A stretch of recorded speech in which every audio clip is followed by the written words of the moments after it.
Bonjour à toutes et à tous, bienvenue sur afrique-sur7.fr. Aujourd'hui, direction la Côte d'Ivoire, où la présidentielle d'octobre 2025 semble prendre un tournant inattendu. Le PPACI, le PDCI RDA et Cap Côte d'Ivoire travaillent en coulisses, non pas pour participer simplement à l'élection, mais pour imposer un gouvernement de transition. Que se passe-t-il réellement? Je vous explique tout maintenant.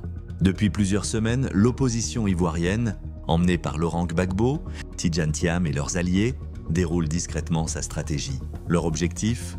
Contraindre le pouvoir à organiser une élection hors délai et surtout beaucoup plus inclusive que prévu. Premier signe, ils ont tous claqué la porte de la commission électorale indépendante, la CEI dénonçant son manque d'impartialité. De presse. Le PPACI suspend sa participation à la commission électorale indépendante pour éviter un autre 11 avril à la Côte d'Ivoire. Dès cet instant, à son représentant de suspendre sa participation aux travaux de la CEI centrale jusqu'à nouvel ordre. Cette instruction ferme étant valable pour tous ses représentants intervenant dans les structures locales de la CEI. Deuxième signe, une offensive diplomatique discrète est lancée en Europe pour alerter l'ONU, l'Union européenne et plusieurs ONG comme le National Democratic Institute.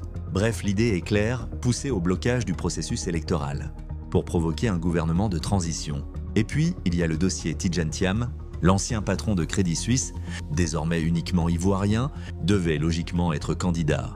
Mais coup de théâtre.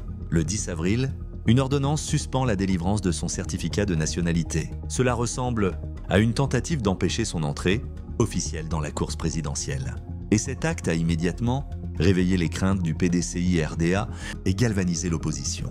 De son côté, le RHDP et le président Alassane Ouattara tentent de garder la maîtrise. Une décision judiciaire dans l'affaire Yapo Valéry contre Tidjane Thiam a été rendue pour gagner un peu de temps. Mais l'ordonnance 1728 du ministère de la Justice est venue tout gâcher. Elle a confirmé aux yeux de l'opposition que le pouvoir cherchait à écarter son principal adversaire. La tension monte et une chose est sûre, tout le monde se prépare désormais à une bataille politique féroce. Alors, vers où va la Côte d'Ivoire?